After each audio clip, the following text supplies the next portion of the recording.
Samedi le 2 décembre, bienvenue en prenant votre café. Une chose que je tolère pas, c'est les insultes gratuites. Et hier, j'en ai eu deux. Un que j'ai bloqué, l'autre que j'ai pas bloqué. Pas encore. On va décider. Mais je vais vous parler de ça. On va parler de ça. Pas beaucoup, mais un petit peu. Et je fais mon alphabet. Il y a eu de l'argent pour les médias. Mathieu Lacombe ne veut pas que Radio-Canada en ait. Hein? En France, on a une pub sur les dévendeurs, on va parler de ça. Des erreurs de bonne foi. Hein? Oh, on est rendu là-dedans pas mal avec la CAQ. Les sondages arrangés, la gauche qui arrange les sondages comme ça leur tente. BRP, les skidoo, ça va pas bien. La banque qui congédie. Drôle de situation dans les véhicules automobiles. Et faire 10 000 nappes par jour, c'est mon rêve. Est-ce que je vais y arriver un jour?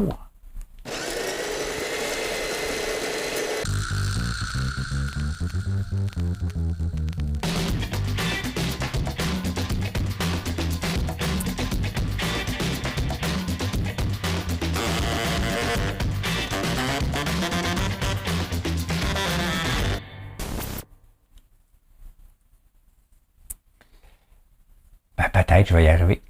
Quand je donne mon opinion ici, c'est un show d'opinion. Donc, il faut être capable d'en prendre. J'essaie d'arriver bien organisé et d'expliquer une situation. C'est sûr que si, comme une situation hier, je parle un employeur ne peut pas abuser de ses employés. Malgré ce que vous pensez, là, il y a assez de règles en masse. C'est certain que si vous me dites que je protège mes petits amis à Outremont, c'est sûr que c'est bloqué immédiatement. Là. Si vous voulez parler de façon logique, je n'ai pas de tolérance pour ce genre de discours. Donc, la personne que j'ai bloquée ne peut pas le voir, à moins qu'il se connecte sans son compte, mais il ne pourra jamais commenter. Au moins, je vais avoir la paix. Donc, ça, c'est tolérance zéro. Tout simplement. Tolérance zéro. Je suis pas là pour ça. J'essaie pas de me protéger moi-même. Il y a des règles au Québec. Hein? Il y a des règles au Québec qui fait que, est-ce que les syndicats, c'est encore utile? Ben, je peux me poser des questions. Est-ce que c'est utile si vous mettez 2 milliards par année globalement dans des syndicats pour avoir le résultat que vous avez en ce moment? La réponse, vous la connaissez. Hein? Moi, j'ai la mienne. Mais maintenant, j'ai pas personne à protéger. Moi, j'ai pas d'amis. Okay? Ma blonde, ma famille, j'ai pas personne à protéger. Et je pense que j'ai été assez raide sur Théo Taxi alors que c'était mon ami Alex Taillefer pour être capable d'être indépendant, être capable de donner mon opinion en toute quiétude. Hein? Fait que voilà. J'aime mieux que ça soit dit. Oui aux commentaires, oui au débat, mais pas aux insultes. Et si je dis que des boxeurs, entre autres, comme hier aussi, que des boxeurs du Mexique sont des jambons, ça vient d'un texte d'Yves Boisvert, et quand des boxeurs viennent mourir ici parce qu'ils mangent une volée, parce qu'ils n'ont pas le calibre, ils ont beau être en forme, moi aussi je suis en forme, hein? Je me mets devant Kim Clavel, là, je suis un jambon. Hein? Donc c'est ça qu'il faut retenir. Il faut arrêter à un moment donné de défendre l'indéfendable. Les Mexicains qui viennent ici se battent dans une proportion de 95% vont perdre. Donc, ils ne sont pas équipés pour faire face à l'adversaire qui est québécois dans ce cas-ci. Hein? Eh bien, écoutez, Google va verser de l'argent, 100 millions pour les nouvelles, mais il ne veut pas que Radio-Canada en ait. Tu sais, à un moment donné, qu'est-ce qu'on veut de Radio-Canada? Hein? On veut qu'il n'y ait pas de pub. Bon, parfait. C'est pas de pub, ça prend du financement public. On ne veut pas qu'il y ait de financement public. On est-tu mieux de démanteler Radio-Canada? Tu sais, à un moment donné, on ne peut pas enlever.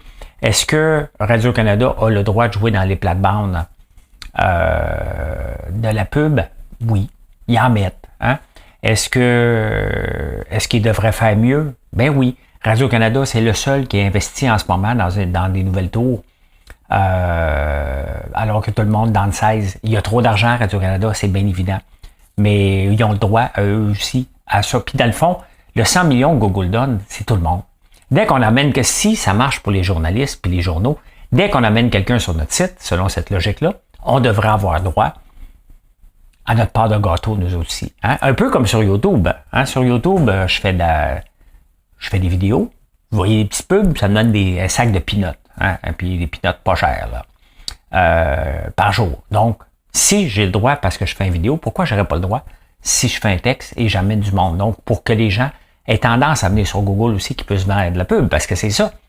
Hein? Pourquoi que Google décide de le laisser là? Parce qu'ils ont eu peur de perdre des parts de marché sur Bing, tout simplement. Parce que sinon, on aurait été voir sur Bing faire des recherches. Si c'était pas disponible sur Google, ils n'ont pas voulu prendre cette chance-là. Donc, oui, Radio-Canada doit sa part de gâteau. J'ai le droit à ma part de gâteau. Vous avez le droit à votre part de gâteau. On ne l'aura pas parce qu'on n'a pas de lobby de gens indépendants. Mais tout le monde devra avoir le droit. Et oui, Radio-Canada aussi. Là, je vais prendre une chance de vous montrer quelque chose, mais je ne sais pas si ça va passer. Si ça va passer. Je vous emmène ici. On va voir. On va voir. Parce que normalement, je ne sais pas. Une pub en France en ce moment qui parle de dévendeurs. Hein? Regardez la pub. Bonjour. Bonjour. J'ai besoin de penser ma table. Vous prendriez laquelle, vous? Mais j'en prendrai pas. Comment ça? J'en achèterai pas. Vous êtes bizarre, vous, comme vendeur. Ah non, pas du tout. Moi, je suis des vendeurs. Et ce que je trouve bizarre, c'est d'acheter un objet que vous allez utiliser qu'une fois. Vous avez pensé à la location ou l'emprunt? C'est mieux pour les ressources de la planète et c'est plus économique pour vous. Hein. Oui. Parce que les dévendeurs n'existent pas, posons-nous...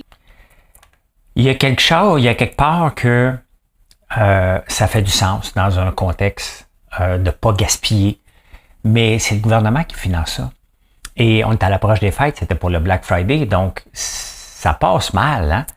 C'est sûr qu'il y a raison, hein, qu'on devrait peut-être louer, qu'avoir ce deuxième réflexe-là, ça sera la même chose avec les autos.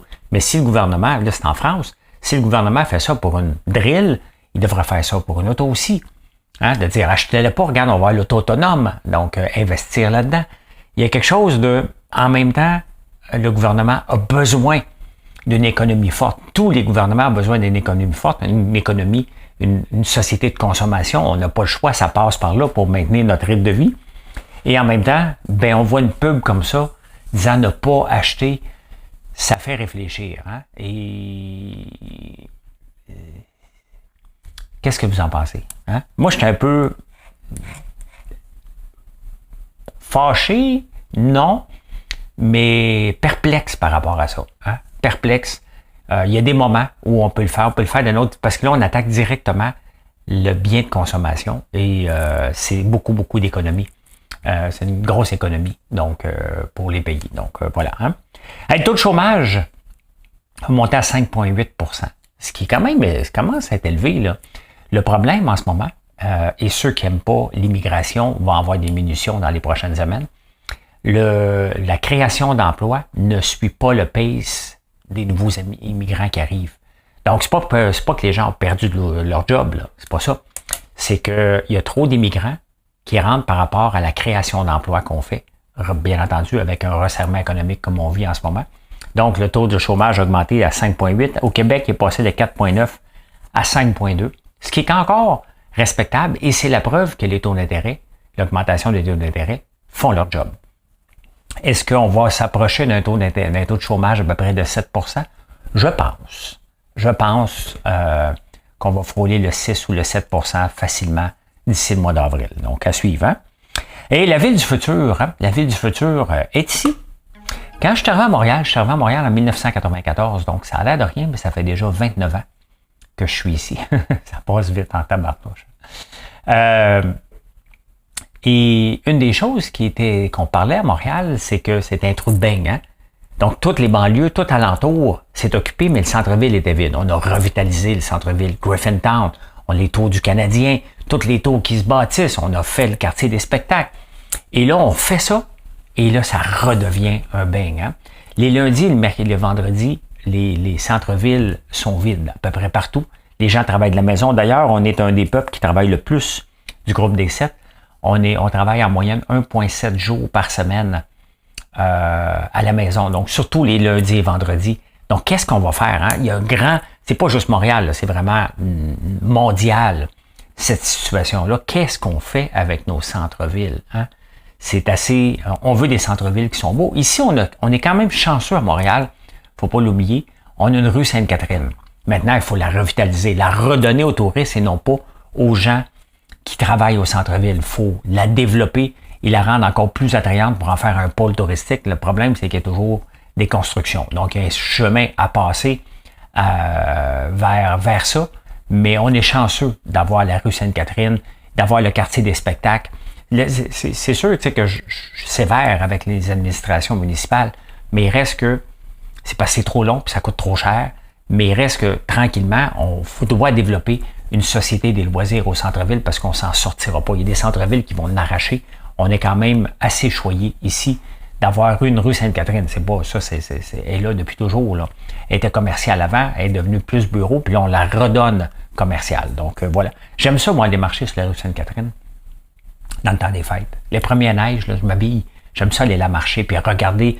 Il y a moins de frénésie des fêtes comme avant, mais aller chez Ogilvy, puis regarder ce que les gens achètent de trop. J'aime ça. J'aime ça.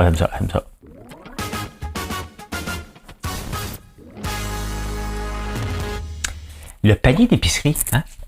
Une des choses que je fais puis que je vous dis régulièrement qu'il faut faire par rapport à l'épicerie, c'est d'acheter ce qui est en spécial. On fait pas une épicerie en conséquence de ce qu'on veut manger. Hein? On fait pas notre liste d'épicerie. Tu arrives à l'épicerie et tu t'adaptes. Hein? Tu t'adaptes avec ce qui est en spécial. Quand j'avais sorti l'épicerie à 75$, tout le monde disait non, faut faire l'épicerie, notre liste avant d'y aller, sinon on va trop consommer. Mais c'est faux. Parce que chez Maxi, hein, ben oui, hein, chez Maxi, les gens achètent 60% de ce qui est en spécial. Donc, 60% du panier d'épicerie, ce sont des éléments en spécial. Il y a beaucoup plus de pâtes que de viande. Hein, et je suis chanceux de pouvoir élever ma viande, d'avoir la place. Parce que sincèrement, je capoterais à acheter de la viande en ce moment. Je la trouverais vraiment, vraiment pas drôle parce que c'est cher. Moi aussi, je mangerais plus de pâtes. Le problème, c'est que les pâtes, c'est des carbs et c'est du sucre. Donc, il faut faire attention à en prendre. Mais 60% des gens achètent ce qui est en spécial. Le panier d'épicerie est composé de 60% des éléments spéciaux. D'où l'importance de regarder un circulaire. Comme Pierre Fitzgibbon a fait, c'est fait pogner. Hein? C'est fait pogner. En parlant de se faire pogner, c'est Duranceau, j'oublie son nom, France-Hélène Duranceau, qui s'est fait pogner à donner une faveur à une ex-employée. Tu sais, c'est sincèrement, là, si j'étais ministre, hein, et que je rencontrerais Georges Caram, mon associé, et il y a un contrat en échange, on s'entend-tu qu'il y a un lien assez fort de probabilité que je triche le système puis que je donne un passe-droit? La réponse est oui, mais c'est exactement ce que Hélène elle a fait avec une de ses associées avant qu'elle se lance en politique. Et elle a dit que c'était une erreur de bonne foi. Tu sais, les erreurs de bonne foi, on met ça sur le dos que je m'en... Hein? Ou je suis ministre, mais incompétente pour comprendre que ça vient avec un barème de choses que je peux faire et ne pas faire. Il n'y a pas d'erreur de bonne foi. Hein? Il n'y a pas d'erreur, pas en politique, pas avec l'équipe qu'on a. Nous autres, on peut faire une erreur de bonne foi. On peut dire quelque chose puis se tromper parce qu'on n'a pas une équipe. Un ministre, une ministre ne fait pas d'erreur de bonne foi. Elle fait une erreur, elle se fait pogner la main dans le sac, puis elle dit que c'est une erreur par la suite, elle s'excuse parce que faut faire ça maintenant, mais il reste que c'était pas une erreur, c'était voulu, c'était con, elle le savait et elle s'est fait taper sur les doigts, mais il y en a de plus en plus. Hein? La CAQ est tombée dans le copinage des vieux partis qu'on reprochait, entre autres aux libéraux, de faire ça. Ils sont exactement là-dedans. Hein? On les pogne de plus en plus. Borderline à l'éthique, Fitzgibbon frôle tout le temps dans cette limite-là. C'est sûr qu'on a des contacts. Hein? Si je me lance en politique, j'en ai des contacts, vous en avez des contacts, c'est normal. Maintenant, il faut mettre des barèmes pour éviter qu'il y ait des passe-droits. Elle en a donné un passe-droit. C'est pas une erreur de bonne foi. C'était, j'espère, pour me faire pogner. Québec solidaire, une belle semaine pour Québec solidaire. Hein? Québec solidaire qui ne veut pas que ce soit des entreprises privées qui développent le parc éolien. Ils veulent que ce soit Hydro-Québec parce que le vent appartient au peuple. Bon, on peut s'entendre que les rivières appartiennent au peuple. Là, c'est un changement majeur, bâtir un barrage. Là. C'est pas comme si juste tu mets une petite affaire puis ça coule. Là. C'est majeur. Mettre des éoliennes, c'est la visualisation, c'est la vue. Si on mettait des éoliennes à partir de la baie James puis si on s'en venait jusqu'à Montréal, on n'aurait probablement pas besoin, et t'es connecté sur le fil en passant, là, on n'aurait probablement pas besoin de nouveaux barrages si on faisait ça. Mais maintenant, le coût de le faire, hein, c'est à qui de le faire? Ben, moi, je dis, c'est à tout le monde. Hein? À l'entreprise privée, Hydro-Québec peut en faire, mais tout le monde peut en faire pour économiser puis que tout le monde en bénéficie. C'est ça aussi, créer de la richesse. C'est pas juste de la richesse privée. Parce que, en faisant ça, puis même Hydro-Québec devrait permettre des petits barrages, pas dénationalisés, mais avoir un modèle hybride, comme la SAQ devrait le faire aussi. J'ai toujours été pour le démantèlement, pas le démantèlement, on laisse la SAQ comme ça, puis on développe le réseau privé en même temps. Donc, pour moi, ça va de pair. Regardez le système de santé, on a un système privé maintenant. À l'école aussi, on a un système privé. Pourquoi? Parce que le système actuel ne fonctionne pas. Le privé, il vient pas au monde parce qu'il vient au monde. Là. Il vient parce qu'il y a une opportunité, tout simplement. Donc, Québec solidaire, qui est sexiste, qui veut pas d'hommes, et on l'a toujours su, qui était marxiste-léniniste, parce que Manon Massé l'avait clairement dit, elle l'a écrit, et on le sait qu'ils sont communistes, mais là, c'est avoué, hein, ils veulent que ce soit tout l'État. Eux autres, ce n'est que l'État. Il n'y a pas de place pour l'entreprise privée et surtout pas une entreprise non syndiquée. C'est ça, Québec solidaire. Moi, j'ai hâte de voir dans les prochaines élections qui va voter pour Québec solidaire. Hein? Qui veut voter pour un parti comme ça, qui rêve même plus en couleur, on l'appelle plus ça un rêve, là.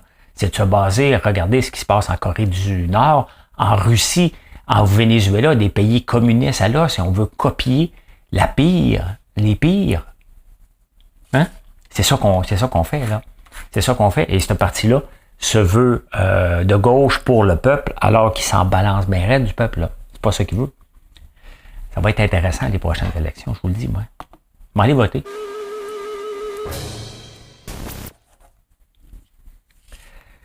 Est-ce que quelqu'un croit encore la gauche qui travaille pour nous? Hein? Parce qu'on a tendance à dire que la droite, c'est l'argent, puis hein, on veut contrôler, puis le capitaliste à tout prix. Et la gauche, c'est de jouer à mentir sur les données.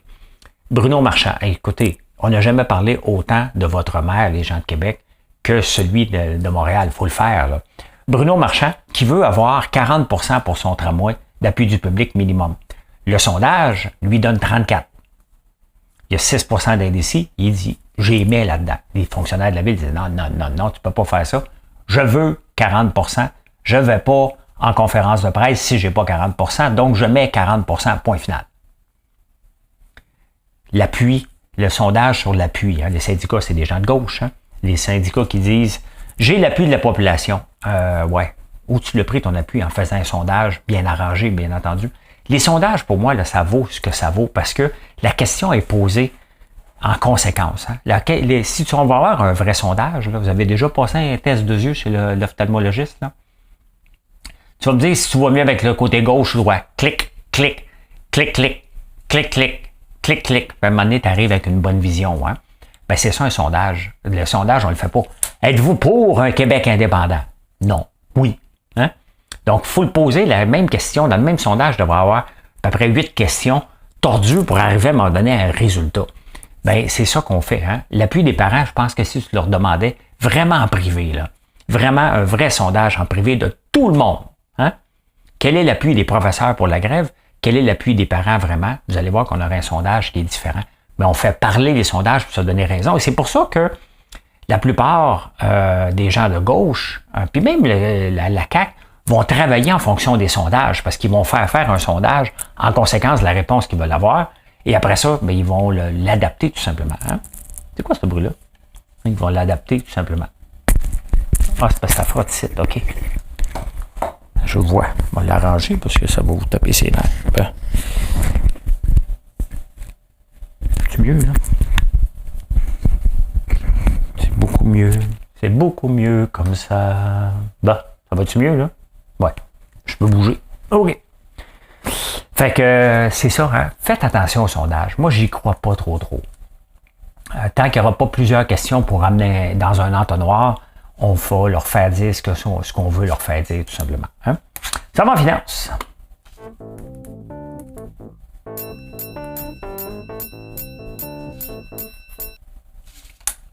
Cette semaine, Bombardier a pris les deux Bombardiers. Hein? Bombardier qui n'a pas eu le contrat avec le Canada, on en a parlé hier. Ceux qui veulent revoir la nouvelle, vous pouvez aller écouter le show d'hier. Et là, cette semaine, c'est Bombardier récréatif, les skidoo et les sidou qui en ont mangé une bonne. On va regarder ça ici, je vous emmène. Ben là, ça remonte aujourd'hui un peu. On va regarder sur 5 jours. Ça a descendu. Pourquoi? Parce que les gens ne passent pas à la finance pour le skidoo. Et on s'entend-tu qu'un skidoo ou un sidou, à moins d'avoir un voisin gonflable, ça reste une bébelle qui n'est pas tellement utile, à moi tu travailles là-dessus, c'est du divertissement. Ça coûte cher. Hein? Et quand j'ai acheté mon skidoo, moi j'en ai 2 de Bombardier, quand je les ai achetés il y a 10 ans, on m'a demandé, tu veux-tu avoir ça sur 5 ans ou 10 ans? Elle m'a pas donné l'option, tu veux-tu payer cash? Elle prenait pour acquis que j'étais pour emprunter 5 ans ou 10 ans. Je dis non, je vais le payer comptant. C'est une bébelle. Tu sais? Elle m'a regardé en voulant dire, personne ne fait ça. Ben, bon, oui, je veux m'en débarrasser. Mais c'est ça, là, les gens ne passent pas au crédit. Hein? Le resserrement est là, les banques sont frileuses, donc les gens ne passent pas au crédit, mais c'est ça que ça a donné. Hein? Ça a pété en 5 jours, on a un 15%. Est-ce que maintenant, l'action de Bombardier est une recommandation d'achat? Pour moi, qui va vous donner une recommandation. Mais si elle valait 100, c'est qu'elle valait 100. Si elle vaut 83, c'est que le marché l'évalue maintenant à 83. Est-ce que, selon vous, posez-vous la question, est-ce que dans les 18 prochains mois, on va se mettre à acheter des skidoo et des sidoux de façon enragée? On n'est plus dans la pandémie. Hein? Les vélos aussi en arrachent. Là. La société du loisir qu'on rêvait, hein? Avec le travail à la maison, on peut travailler quand on veut, puis tout ça, ça a un petit peu moins. Hein? Un petit peu moins qu'on pensait. Là. Un autre titre que je surveille de près, si on achète moins de skidoo et de sidou. Si BRP mange une volée comme ça, qu'est-ce que vous pensez qu'il va arriver avec Taiga? Hein? Taiga qui est financé, entre autres par le Canada, le Québec. Là, ça vaut 1 pièce. Si on regarde sur 5 ans, ça a déjà valu 15 pièces. Est-ce qu'ils vont s'en sortir? Impossible. Leurs skidoo sont encore plus chers. Donc, ils ne passeront pas au financement, tout simplement. J'ai hâte de voir parce que, tu sais, quand ta particularité, c'est d'avoir juste un moteur électrique, BRP, pourquoi qu'ils n'en font pas? Hein? Parce qu'ils attendent. Ils attendent que le marché soit prêt. Pourquoi GM a arrêté de faire des autos électriques? Ils vont arrêter la Bolt. Ils mettent un break sur l'investissement massif pour redonner aux actionnaires. C'est que le marché n'est pas prêt encore et ça coûte trop cher. Ils attendent vraiment que ça va coûter moins cher faire des autos électriques. C'est la même chose. Pourquoi Bombardier attend? Et on le voit, le resserrement. Donc, il se passe quelque chose quand même de particulier dans les véhicules électriques en ce moment. On est supposé être là. Le Cybertruck vient de sortir. Il n'est pas laid. Écoute, il y a quand même un mouvement assez spécial en ce moment avec Tesla. Hein? Tesla, on va regarder le titre, voir qu'est-ce que ça dit.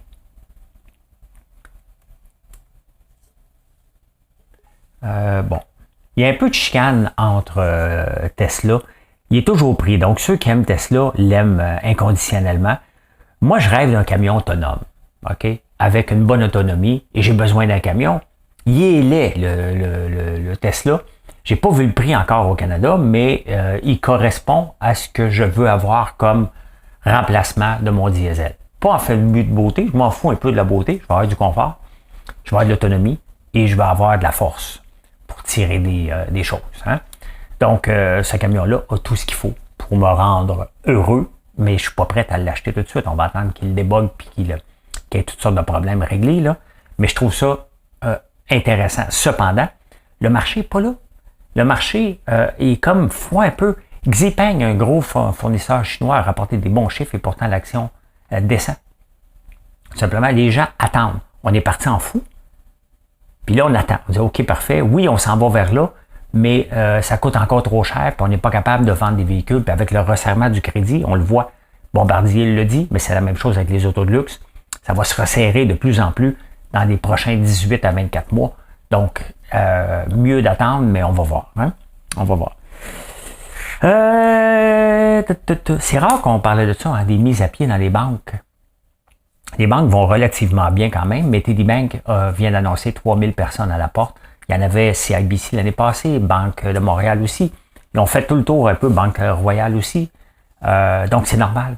Ce qui n'est pas normal, c'est de voir un gouvernement, des organisations municipales, le parapublic et le public, ne jamais congédier des gens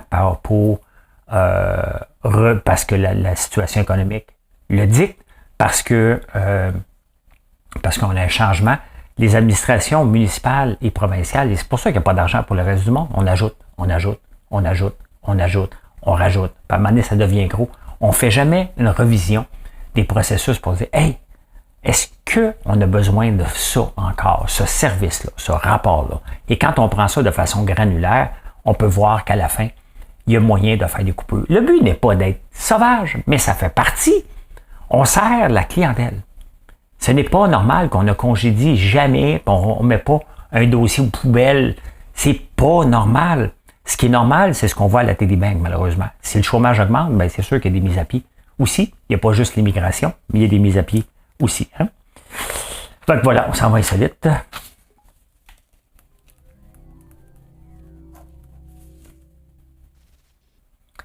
On a vu toutes sortes de road rage, hein? Des gens en tabarnouche puis qui partent après un autre auto. Il y a des vidéos qu'on a vues, hein? Il y en a trop. Hein? Mais en Malaisie, il y a un road rage assez inusité. Il y a une auto qui a frappé par accident un petit éléphanteau, donc un bébé éléphant. La horde, le troupeau d'éléphants a décidé de faire un revenge et d'attaquer le char. Hein? Tu touches à mon petit, je t'attaque. Fait que la pauvre auto s'est fait attaquer par une gang d'éléphants. Ça va être assez fréquent. Hein? Assez fréquent. Tout un road rage. J'ai pas vu la vidéo. Si je l'avais vu, je ne l'aurais pas montré. Là. Mais vous pouvez la googler. J'ai juste vu une photo. J'ai pas vu la vidéo s'il y en avait un. Hey, vous savez que moi, j'aime ça faire des power naps. Hein? Des petits 15 minutes ici et là. Je suis reconnu pour ça. Moins depuis que je jeûne. Avant que je jeûne, je faisais des power naps partout. Je gérais. Hein? Le pingouin empereur. Vous savez combien de fois par jour il nappe, lui? 10 000 fois par jour. Donc, autrement... Donc, lui, dans le fond, ce qu'il fait, il dort, puis il se réveille une fois de temps en temps. 10 000 fois par jour. Et c'est comme ça qu'il peut être toujours alerte. 10 000 fois par jour, c'est quand même beaucoup. Hein, mais c'est ça. C'est le chiffre. J'ai bien vérifié plusieurs fois. C'est vraiment ça. Est-ce que vous mangez le burger chez McDo? Hein? McDo a décidé il y a 7 ans de revoir son Big Mac. Pas son Big Mac, son burger. Revoir le pain, la boulette. Ils ont tout revu. Hein? Ils ont revu, c'est en train de se roll out, donc d'être déployé mondialement. 50 points qui vont améliorer dans un simple burger. Vous voyez pourquoi que même comme entreprise, comment il faut constamment s'améliorer et peaufiner tout le temps. Même nos recettes, même chez nous, il faut qu'on le fasse constamment. Ils ont posé des questions, ce qu'on peut faire mieux, ce qui peut coûter mieux, est-ce que le client est content? Moi, c'est la seule chose que je mange quand je mange chez McDo. Je prends 2 burgers, une frite, un coke. Hein? Je suis dû. La prochaine fois, je prends l'auto. Donc là, il va y avoir plus de sésame, un petit peu plus de beurre sur le pain. La viande va être cuite en plus petite batch pour être meilleure encore. Ils ont peaufiné 47 autres points quand même, McDo. Hein? Et regardez ce qui se passe avec le titre. McDonald's, c'est un titre exceptionnel. MCD. Ils sont capables, j'en ai parlé, hein, ils vont avoir un parc de recharge automobile parce que les gens, il y a déjà le parc pour les enfants. Bien là, les adultes vont pouvoir venir stationner leur auto, rester à l'intérieur, prendre un café, prendre un bang, prendre un Big Mac, prendre un burger. Il n'y a pas de bang chez McDo. Qu'est-ce que je viens de dire là avant que vous me repreniez?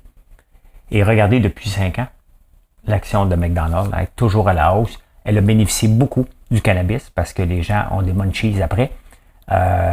Et regardez, elle était descendue à 248 au mois d'octobre et là, elle remonte à 283. C'est quand même toute une remontée pour, si on regarde 6 mois,